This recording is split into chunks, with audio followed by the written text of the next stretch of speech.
الحمد لله رب العالمين والعاقبة للمتقين ولا عدوان إلا على الظالمين. صلى الله على نبينا محمد وعلى آله وأصحابه أجمعين. أما بعد، أيها المسلمون عباد الله، إلهي بقى سبحانه وتعالى إنه نعمة بدين الإسلام، حيث قال ربنا سبحانه وتعالى في كتابه: فأصبحتم بنعمته إخوانا. وقال ربنا سبحانه: اليوم أكملت لكم دينكم وأتممت عليكم نعمتي ورضيت لكم الإسلام دينا. إلهي سبحانه وتعالى وحو تلمامي دين الإسلام وكسو دجيه نبي محمد إنay tahay نعمة من الله سبحانه وتعالى، taasi oo macnaheedu uu yahay أن هذا الدين يصلح به دنيا المرء وآخرته. diinta waxaa ku hagaagaya qofka adduunyadiisa iyo aakhiradiisa. maaha islaamku diin u timi dadka inay ku waajibiso ay barto oo qura cibaadaad ilaahay subxaana wa tacaala xaq ugu leeyahay, oo aan maaraynahayn xallinahayna mashaakil alxayaat, mashaakisha nolosha bani aadamka. maaha diin ulislaam diin aakhiro oo qura ka hadasha, bal waa diin adduunyo iyo aakhiro labadaba ka waranta, labadabana u yeesha axkaam iyo umuur labaduba qofka ay ugu hagaagayaan. diin ulislaam waa diin ay waajib tahay qof kasta oo muslimi inuu ictiqaado wakti kasta iyo meel kasta oo la joogo iyo xaalad kasta oo lagu jiraba in xukunkeeda maaraynteeda iyo xallinta mushkiladeeda laga helaayo. waman lam yactaqid dalika falaysa bimuslim. qofka aan sidaa caqiideyn een aaminin een iimaan ka dhigan, qofkaasi maaha qof muslima. liannahu mukadibun likhabari illahi waliakhbaari rasuuli illah, waayo wuxuu noqonayaa qof beeniye ilaahay warkiisa iyo wararka tirada badan ee nebi maxamed calayhi salaatu wasalaam uu inoogu waramay arrintaa ku saabsana xidhiidhka la leh. ayuha almuslimuuna cibaad allah, diin ulislaam inay tahay diin maaraynaysa oo xallinaysa mashaakisha nolosha oo dhan, oo qodob nolosha ka mida oo ka madax bannaan ama aan xal maarayn iyo xukum looga helahayn aanu jirin, waxaa tusinaya umuurun kathiira,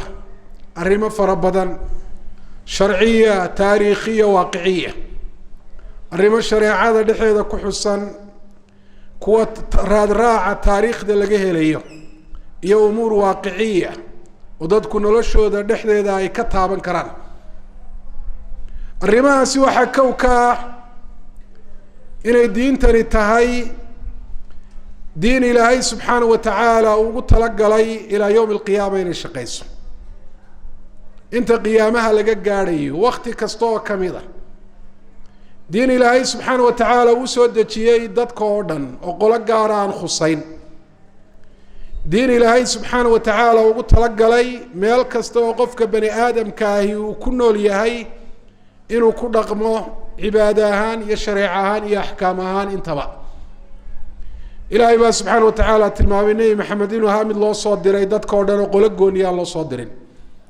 qul yaa ayuha annaasu inii rasuulu llahi ilaykum jamiica. waxaad tidhahdaa nebi maxamedow, dadow, waxaan ahay anigu rasuulkii ilaahay dhammaantiin baa uu usoo diray. wamaa arsalnaaka ilaa raxmata lilcaalamiin. caalamiinta oo dhan ayaanu kuu diray buuhi ilaahay subxana wa tacaala. wamaa arsalnaaka ilaa kaafatan linnaas wakaana nabiyu yubcathu ilaa qowmih wabucithtu ila annaasi kaafa. ambiyadii hore nebi kasta waxaa loo diri jiray qoomkiisa iyo cidday is afgaranayaan. aniga waxaa lay soo diray buuhi nebigu calayhi salaatu wasalaam dadka oo dhan. may suurtagal tahay shareecada ilaahay dadka oo dhan ugu talagalay inay noqoto mid axkaamteedu ay ku kooban tahay wakti gaara, meel gaara iyo jinsi gaara oo bani aadamka ka mid a, oo inta kale arrimahooda aanay xallin, maarayn oo aanay ka hadal. arrintaasi cilmiga ilaahay subxaana wa tacaala iyo xikmadda ilaahay way diideysaa. mar haddii diintani ay tahay mid shaqaynaysa ilaa yowmi alqiyaama dadka oo dhanna ku wajahan dadka oo dhan bay noloshooda maareynaysaa tusaalayaasha waaqiciga waxaa ka mid ah axkaamta shareecada ee kitaabka iyo sunnaha ku xusan waxaad arkaysaa inaan loo yeelin wakti gooniya meel gooniya dad gaara aan lagula hadal tusaale usoo qaada xukmu sariqa xukumka qofka waxada wasaariqu wasaariqatu faqtacuu aydiyahumaa buuhi ilaahay subxana wa tacaala tuugga iyo tuugadda shuruudda marka laga helo gacmaha ka jara wakti gaara xukumkaa looma yeelin waktigii nabiga calayhi salaatu wasalaam iyo saxaabadii quruntii hore ku gaar yahay lama odhan ilaa yowmi alqiyaama buu shaqaynaya qofka meel heblaayo wax ku xada ayaa xukumkaa le lama odhan dad gaara laguma khasisin oo lama odhan dadka waktigaa nool ama qoladaa ahi hadday waxadaan gacmaha laga jaro waxa la xadaya laftiisa maal gooniya lama sheegin oo lama odhan qofka xada geel ama ari ama dahab ama fido xoolihii jiray markii aayaddu ay soo degaysay gacmaha ka jara qaabka uu qofku wuxuu xadaya laftiisa lama kala qaadqaadin inuu wixii gacanta ku qaado inuu sameeyo sariqa electroniya oo siyaaba imika wax loo xada ah idan xukunkan ilaahay wuxuu ugu talagalay ilaa yowmi alqiyaama inuu shaqeeyo arrinta labaad ee tilmaamaysa shariica alislaamiya inay maareynayso ay xallinayso mashaakisha nolosha iyo arrimaheeda oo dhan waa in shareecadan waxa u horeeya dadka ay u sheegtaa inuu yahay macbuud qura dadku inay leeyihiin oo dadka laga soxo caqiidada waayo caqiidadu dadka noloshooda raad bay ku leedahay khaladaad fara badan iyo mashaakil fara badan oo nolosha dhexeeda ka dhacaya waxaa sabab u ah caqiide xumo ilaahay baa yihi wailaahukum ilaahu waaxid ilaah qura macbuud waaxida qul huwa allahu axad ayaa dadka quluubtooda lagu xidhaya allahaasay xaggiisa iska eegayaan oo ay ka baqanayaan ay rajaynayaan allahaasay mar walba xusuusan yihiin ay jecel yihiin ay weyneynayaan oo axkaamtiisa ay u hoggaansamayaan oo diin ulislaam sideedaba waa tawxiid ullaahi wa taacatu amrihi wa nahyi waa in ilaahay la keliyeeyo amarkiisana la qaato la yeelo wuxuu ilaahay diidayna laga fogaado waxyaabaha tilmaamaya shariica alislaamiya inay xallinayso mashaakilka oo dhan noloshoo dhanna ay saxayso sida u wanaagsan ay u maareynayso waxaa ka mid ah annaha tuzaki nufuus maaha shareeco muuqaaladan guud oo qura ka hadasha qalbiga iyo inta qarsoon ayay u dhaadhacdaa waayo qofka bani aadamka qalbiga ayaa laga maamulaa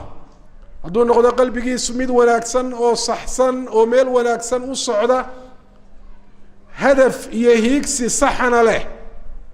nolosha oo dhami nolol saxa oo wanaagsan ayay noqonaysaa oo guul laga gaadho adduunyada inta la joogiyo aakhiro maalinta ilaahay subxana wa tacala la hortagaba ma aha diin ka hadasha almaada oo qura noloshan adduunya ee la taaban kara uun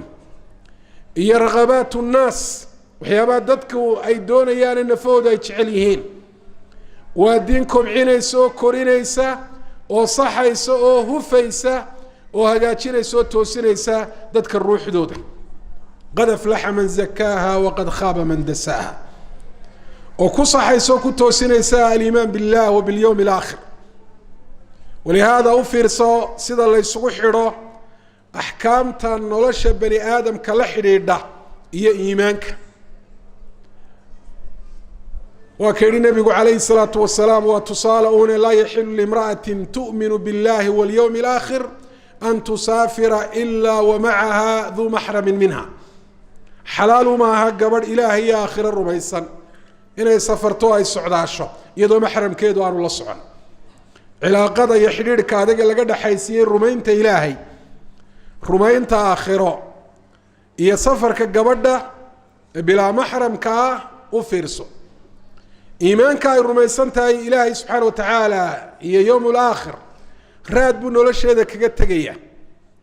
mashaakil fara badan oo nolosheeda la soo darsana wuu xallinaya nolosheeda ayuu saxaya uu hagaajinaya uu toosinaya وحكم إذا أرمها تصيرية شريعة الإسلام إن تهي شريعة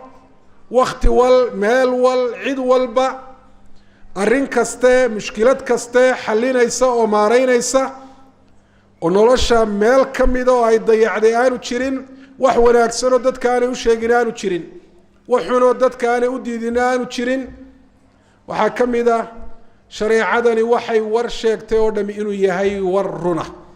ومن أصدق من الله قيلا أرميه تجي وركود يكوى صوص عدا وركود بقى وأن كل سنين ملا أول كل سن وحي يورحق إلهي سبحانه وتعالى كيمي أو يقينا وحلا له وحا أحكام كحسن إنه يهي عدالة وتمت كلمة ربك صدقا وعدلا إلهي سبحانه وتعالى هذا الكيس هدور يهي ورن هدو حكم يهينا وعدالة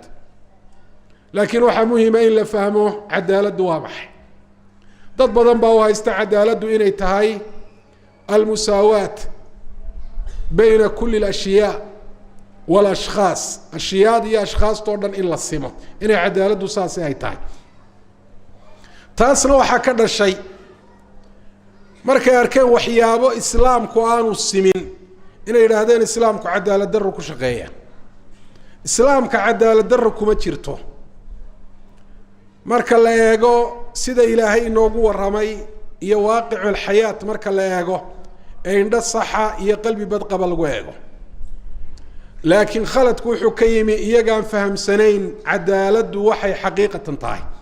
cadaaladu maaha sinaansho iyo simitaan ashkhaastii ashyaado dhan la simo cadaaladu waa ictaa kulli dii xaqin xaqa mid walba xaqiisa in la siiyo وإنزال كل واحد منزلته اللائقة به مذ والبنا إلا الدجية درجة إيا منزلة كوهبون مرارك غير كود باسمتان كو عدالة دران قنية سيلا هودا فنجعل المسلمين كالمجرمين ما لكم كيف تحكمون مذ إلهي وحيدوك ليي إيا مذ مشرقة ميانو السمين أبور إلهي سيداتين سيوحيدين كان نقضين سيدو حكومي سان وعدالة درة تاسية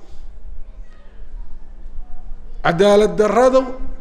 سنانشوه عدالة درو أيو مرة فربضان قرية مدو البحقي سين لسيو درجة كوها بون لدتشي ويان عدالة دو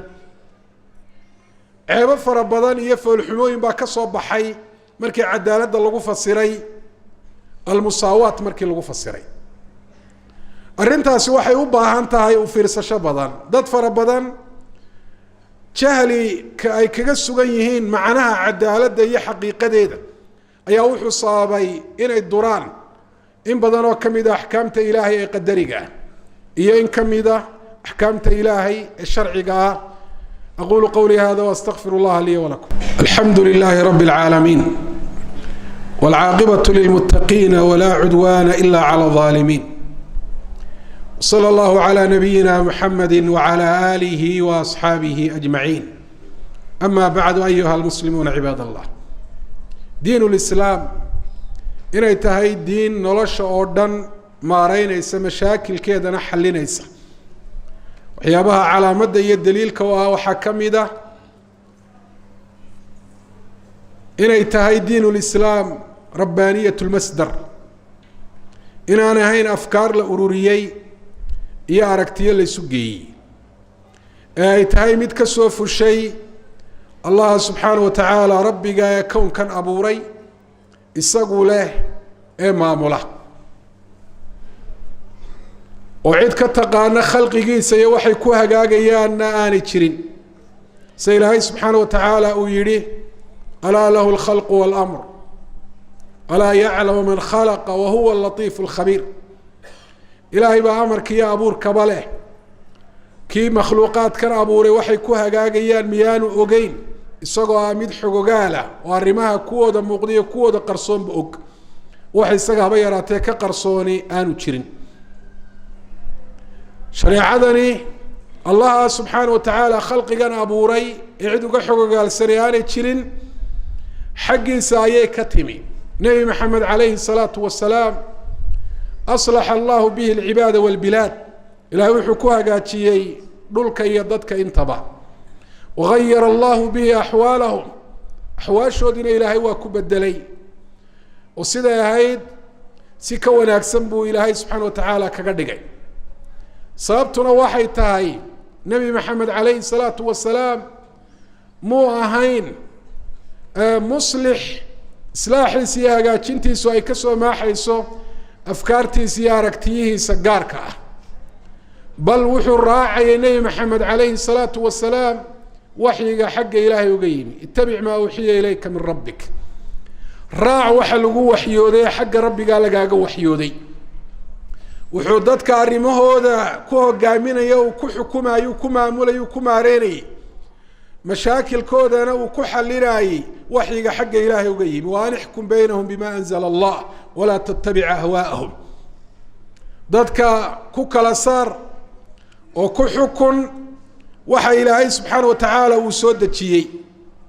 hawadooda iyo doonistoodana ha raacin waayo haddii la raaco dadka doonistooda iyo nafoodu waxa ay jecel yihiin oo aan xuduud loo yeelin mafaasid fara badan iyo xumaano badan ayaa taa ka dhalanaysa arrinta noocaasi ahi waa ta sababta u ah maxaasinta iyo wanaagyada shareecadani ay leedahay ee culamaa ulislaam ay ka sheekeeyeen in badan oo ka mid a gaalada daraaseeyey ee munsifiinta ee cadaalad ku hadlayna si dhaba ay u qireen maadaama ay tahay waxyi xagga ilaahay ka yimi ilaahayna uu yahay addoomahankii abuuray cid uga xogogaalsan oo ka taqaana muuqaalkooda guud iyo intooda qarsoon mustaqbalkooda iyo waxa ka horeeya iyo arrimahooda waxay ku hagaagayaanna aanay jirin kayfa laa takunu shariica tuxilu jamiica mashaakil alxayaat sidaanay u noqonahayn shariico arrimaha nolosha oo dhan wanaajisoo maaraysa mashaakilkeeda oo dhanna xallisa oo sida ugu wanaagsan u xallisa waxaa ka mid a qodobada muujinaya ashariica alislaamiya inay tahay shariico nolosha oo dhan hagaajinaysa mashaakilkeeda oo dhanna xal looga helayo hadday noqoto almashaakil siyaasiya almutacalliqa bilxukm mashaakilka xagga hogaaminta iyo xukumka la xidhiidha hadday noqoto almashaakil almutacalliqa bilamn mashaakilka nabadgelyada la xidhiidha hadday noqoto almashaakil aliqtisaadiya mashaakilka xagga dhaqaalaha la xidhiidha hadday noqoto almashaakil alijtimaaciya arrimaha la xidhiidha arrimaha mashaakilka la xidhiidha arrimaha bulshada intaba tusaalayaal cadcad ayaa la helaya oo waaqiciya oo tilmaamaya sida ugu wanaagsana shariica alislaamiya inay u xallisay xukumka iyo siyaasadda qofka ay tahay ummadda inuu hogaamiyo sifooyin baa loo yeelay xukumka waddada loo marayo shareecadu way caddaysay xuquuqda uu leeyahay qofka ummadda u talinaya hogaaminaya way sheegtay xuquuqda isaga lagu leeyahay dadka uu talinaya ay ku leeyihin way sheegtay haddii uu khaldamo sida loo saxayo ayaa shariica alislaamiya ay caddaysay wax baabkaa ku saabsan oo haba yaraatee ay ka tagtay ma jirto culamaa ulislaam kutub u gaara siyaasadda ayay qoreen iyaga oo axkaamtaa ka dheegtay kitaabka iyo xadiidka nebiga alaxkaam asulطaaniya lilmaawardi baa ka mid a asiyaasatu sharciya lisheekh alislaam ibnu taymiya raximah llahu tacaala iyo kutubta ku saabsan alimaama sida kitaab alasfahani iyo aljuwayni iyo kayru min ahli lcilmi ay qoreen mashaakilka iqtisaadiga ah ashariica alislaamiya sida ugu wanaagsan bay u xallisay dadka waxay ku dhiirigelisay kasab iyo tacab inay la yimaadaan oon adduunyadan ay joogaan ay camiraan oo wax soo saar ay yeeshaan famshuu fii manaakibiha wakuluu min risqi faidaa qudiyat isalaatu fantashiruu fi lardi wabtaguu min fadli illah maalinka jumcaha markaad tukataan waa fasaxe ha shaqaynina laydinma ogole shareecadu xataa may odhan salaada markaad dhamaysataan ilaahay subxana watacala wuxu uhi kala dareera oo shaqo taga oo fadliga ilaahay iyo arsaaqadiisa raadiya waqtiyada kale maxaad umalaynaysaa in wax la beeraabay dhiirigelisay tijaarada iyo ganacsigay dhiirigelisay shariicatu lislaamiya waxay dhiirigelisay kaabayaasha dhaqaalaha oo ay ka mid tahay sekadu ay ka mid tahay iyo wax soo saarka beeraha shariica alislaamiya waxyaabaha dhaqaalaha baabiiya ayay bani aadamka u diiday oo ribadu ay kow ka tahay yamxaqu llahu riba wayurbi sadaqaat oo maanta ay qirsan yihiin gaaladu daraasaadka ay sameeyeen iyo arrimaha waaqicay nolosha ku soo maray marka la eego inay tahay caamilu hadmi liliqtisaad inay tahay sabab weyn oo kamida asbaabaha burburka dhaqaale keena oo bangiyo waaweyn oo cimlaaqa oo milyaaraad ku shaqeynaya ayaa bayna cashiyatin wa duxaaha kacaya oo iflaasaya oo dadku xoolahoodii ay u hayeen faramadnaan ay ka soo istaagayaan mashaakilka waxa weeyaan amniga shariica islaamiya way xallisay oo waxyaabaha ay ilaalinayso ee maqaasideeda kamida nafta ayaa kamida maqaasidu shariica islaamiya xifdu nafsiba ayaa kamida oo naf in la iska dilo xaq darro loo dilo xataa mid kala daaya xayawaan aan dhib lahayn in lagu dhoog barto oo halkaa isagoo nool inta laga soo laalaadiyo la dhaayno ku shish barano ay shariica islaamiya diiday xataa in laga nixiyo waxyawaanka dhalay ilmihiisa laga qaato ayaa shariica islaamiya diiday markuu rasuulku arkay shimbir ciidankii la socday ka tagila oo mar walba duulayso ku soo dhawaanaysa wuxuu man fajaca hadi biwaladiha yaa ka argagixiyay shimbirtaasi oo ilmaheedii ka qaatay u celiyay ilmaheedii buu rasuulku calayhi salaatu wasalaam faldambiyeed oo dhan sida u wanaagsan ee lagaga hortago ayaa shariica islaamiya ay xukunto ay xallisay hadday zina tahay iyo liwaad hadday tahay khamriga oo la cabo la sirkhaamo oo nabadgelyo darro badan ay ka dhalato hadday tahay in xoolihii nabadgelyo loo helo oo sariqadii iyo tuugadii ayaa diinul islaam ay la dagaalantay xuduud iyo ciqaabyo ayay u dejisay dembiyada waaweyn ee wax naftu ay jeceshahay ay ku dhex jiraan ee qofka bani aadamka damiirkiisa oo quri aanu ka celinahayn mashaakilka waxa weeyaan ijtimaaciga ah sida ugu wanaagsan ayay u xallisay waxay ku baaqday silatu raxim qaraabada in la xidhiidhiyo halkay kaga jirtaa qawaaniinta iyo dasaatiirta maanta gaaladu ay dejisteen waalidka in loo samafalo ka weyn in la ixtiraamo ka yar in loo naxariisto xuquuqda ay jaarku isku leeyihiin bay caddaysay shariicatu islaamiya tusaalayaasha haddaynu isnaano sheega waxaynu dhamayn karna maaha waxaan ku gebagabaynayaa waaqica nadariga iyo kaxisiga camaliga ay labadu waxay ka markhaati kaceen diintani inay tahay diin nolosha dadka sida u fiican u maareynaysa isla markaana mashaakilkooda oo dhanna ka jawaabaysa oo xallinaysa waxaana taa caddaynaya raadraaca taariikhda dadku sidee bay ahaayeen markii nebi maxamed ilaahay subxaana watacaala u waxyooday markii ay raaceen ee ay rumeeyeen siday noqdeen waa mid taariikhda ku cad iyo siirada xataa qofka aan cilmi dalbin kutubta aan dhigani ugu yaraan warkeeda guud uu hayo maanta isbedelka islaamku uu sameeyey hadday noqoto xagga hadday noqoto xagga tawxiidka iyo caqiidada xagga hufitaanka nafaha iyo dejinta qiyam loo noqdo oo marjic ah oo waxa xun iyo wax wanaagsan lagu kala garto maanta ma laha gaalo kuwooda mulxidiinta calmaaniyiinta caqlaaniyiinta qiyam haabita ma leh qiyam sugan oo aan isbedelin oon suulin oo ay ku kala garan karaan maxaa xun maxaa wanaagsan ma jirto inamaa yakhdacuuna liragabaatihim waxay u dulaysan yihiin waa waxa naftoodu ay doonaysa un maanta halkay marayaan waad ogtahay hadday qiyam lahaan lahaayeen ay ku kala garan lahaayeen alsawaaba walkhata alsaxiixa walbaatil halkay maanta ay marayaan may gaadheen oo ah in dadka lagu khasbayo o lagu sanduleynayo inay aqbalaan waxaa xataa xayawaanaadku aanay aqbalin oo jinsiyada kala duwani jinsi ahaan inay isugu tallaabaan oo meeshaba laga saaro abuurkii ilaahay uu ku kala duway ajnaasta ay dadku ay leeyihiin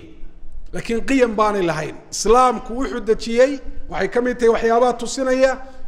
inuu noloshoo dhan saxayo mashaakilkeedoo dhanna uu maareynayo qiyam marjica iyo masdara oo loo noqdo oo lagu kala garan karo maxaa xun maxaa san maxaa wanaagsan maxaa khariban maxaa xaqa maxaa baatila oo markii nebi maxamed loo waxyooday ilaa yowmi alqiyaamana shaqaynaya oo ah thawaabit aan isbedelahayn taariikhda islaamka marka dib loo eego islaamku intii lagu dhaqmaayey isbedelka xukum siyaasadeed dhaqaale amni dhisitaanka shakhsiyaadka iyo taskiyatu nufuus mid taariikhda ku xardhan weeye gaaladuna way ka markhaati kaceen mid George la yiraahdo mufakiriinta ingiriiska kamida ayaa 1950 wuxuu yiri law kana muhammadun hayyan la halla jamii'a mashaakil al'aalam wa huwa yatahassa finjanan min alqahwa hadduu nabi maxamed maanta noolaan lahaa buu yiri hadda waa gaal mashaakilka caalamka oo dhan wuxuu xallin lahaa isagoo koob qaxwa cabaya yaani hawl iyo kadeed badan bay isagoo u gelin sababtu waa maxay nabi maxamed alayhi salatu wasalaam kana bashar min albashar laakiin waxa uu sidee u xambaarsanaaba ahaa wax rabbaani oo xagga ilaahay ka yimi allihii dadkan abuuray cid ka taqaanaani jirin taasaa sababaysay arrimaha oo dhan sida ugu saxsan inuu maareeyo mashaakilka oo dhanna inuu u xalliyo sida ugu wanaagsan waxa laga yaabaa dadka qaarkood in lagu soo tuuro shubhada odhanaysa hadduu islaamku sidaa yahay maxay muslimiintu u horumari waayeen maxaa mashaakilkooda xukum dhaqaale nabadgelyo bulsho maxay xal ugu heli waayeen jawaabtu aad bay u fududay inay waxyaabaha si xal u heli waayaan horumarkii la rabayna ay gaari waayaan maaha ceeb ka timid diinta ay haystaan eedda diinul islaam allaha eedda iyaga ayaa leh mar walba horumarkoodu nooc kasta uu yahay iyo xallinta mashaakilkoodu waxay gaadhsiisnaanaysaa islaamka inta ay kaga dhaqmaan ee ay ka dabaqaan ay ka dhaqangeliyaan inta ay leeg tahay islaamku waa xuluul taalla oo in lagu camal falo lagu dhaqmo u baahan ee maaha inaad aaminsan tahay oo quri inay xallinayso noloshaada ay maareynayso ay saxayso mashaakilkana ay xallinayso waa qodobo tadbiiq camaliya iyo dhaqangelin u baahan weeye haddaanad dhaqangelin weligaaba aaminsanow noloshaadu saxsami mayso horumarna gaari maysid mashaakilkaaguna xallismi maayaan waxay ka dhigan tahay adoo gaadhi fiican oo qurux badan oo qiimihiisu u qaali yahay haysta oo soo iibiyey oo dhagax weyn ama gidaar adag gaadhigii jiirsiiyey oo deetana gaadhigii uu burburay ceebta ma gaadhigaa leh mise adigaa leh ceebta adigaa leh haddaad gaadhigii cayda ka warad leedahay oo tidhaahdo gaadhigani gidaarka muxuu iila jiiday gaadhiga adaa wada ka nidaam alqiyaada nidaamka kaxaynta gaadhiga ka dabaqaya waa adiga haddaad ku dhaqmi weydo dabaqi weydo gidaar iyo dhagax iyo meel walba waa kula jiidhaya jirna waa kaala dhacaya eed iyo wixii ka dhasha ciqaab iyo magdhowana adigaa lagu yeelanaya waxaa la mid a ardayga loo dejiyey muqarar iyo manhaj aad iyo aad u fiican oo heer sarreeya xagga aqooneed iyo xagga dhisitaanka qiyamka iyo akhlaaqda qofka bani aadamka macallin fiicanna loo keenay ee isagu aan waxba ka soo qaadin si fiican uma dhagaysto ma akhristo ma muraajaceeyo qawaacidda tadbiiqiga ee ku jirta macallinkana uu u sheegayo ma dabaqo waxyaabaha qiyamka iyo akhlaaqda ku saabsan ee loo sheegayo dhag uma dhigo macnana uma yeelo waxna kama soo qaado ma manhajka iyo mucallinka ayaa ceebta iyo khalad kale mise ardaygaasa leh ardayga ayaa leh xaalka muslimiintu waa sidaas oo kale inta ay ku wanaagsan waa inta islaamka ay ka dabaqeen inta u badbaaday nolosha waa inta islaamka ka dabaqeen inta noloshooda ka xun ee ka khariban waa intay diinul islaamka ilaahay u soo dejiyay noloshooda wanaajin lahaa xallin lahaa ay ku khilaafeen ay ku baalmareen waxay ku khasbanaadeen gaaladu markay dasaatiirtooda samaysanayeen waqtiyadii hore inay ka qaataan in badan oo ka mid ah xeerarkooda kitaabka qur-aanka iyo kutubta fiqiga ee culamaul islaam ay qoreen iyagoo qirsan in horumar lagu gaadhayo xallinna ay u yihiin in badan oo ka mid a mashaakilul xayaat iyo tacaamulka dadka bani aadamka u dhaxeeya ilaahay baynu subxaana wa tacaala ka baryaynaa inuu diinteenna inoo celiyo